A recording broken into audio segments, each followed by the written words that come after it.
Hatreds do not cease by hatreds in this world. By love alone they cease, said Lord Buddha. Lord Buddha, as we all know, an enlightened person. He came in some 2500 years back. And when he was meeting people and talking to them, leading people from the darkness of ignorance to the light of awareness, at that point in time, some 2500 years back, he said, hatreds do not cease by hatreds in this world. By love alone they cease. And he says this is an ancient law. That means time immemorial, there has been only one law, and that is love. For instance, there are few things that can never coexist. Fear and faith can never coexist.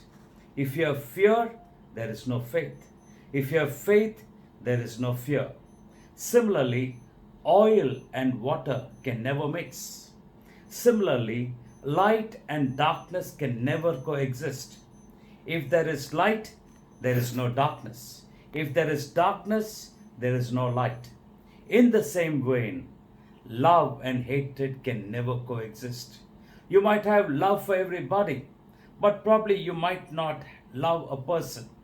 You might carry hatred towards that person, but remember that is no love at all.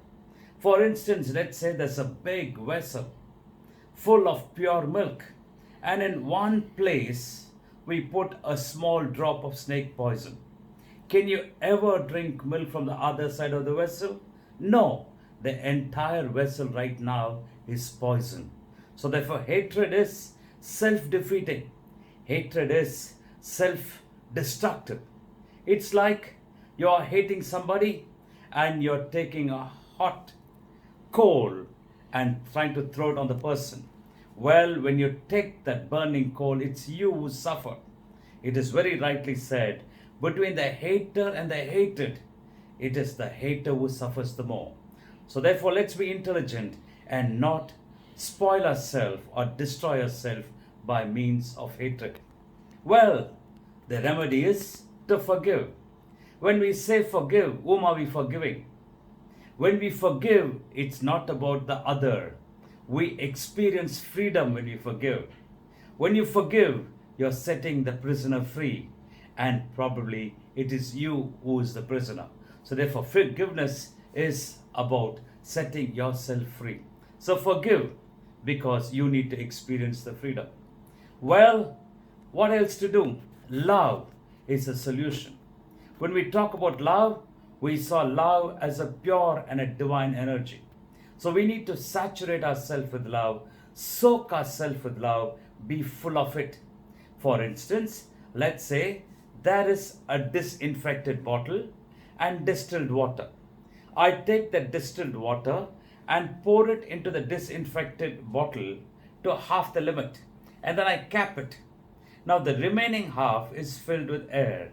Now over a period of time, this water that is distilled will become infected because of the microorganism in the air.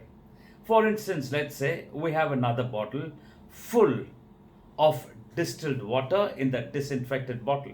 Now I cap it and there's no space for air to enter in. Now that water will remain pure.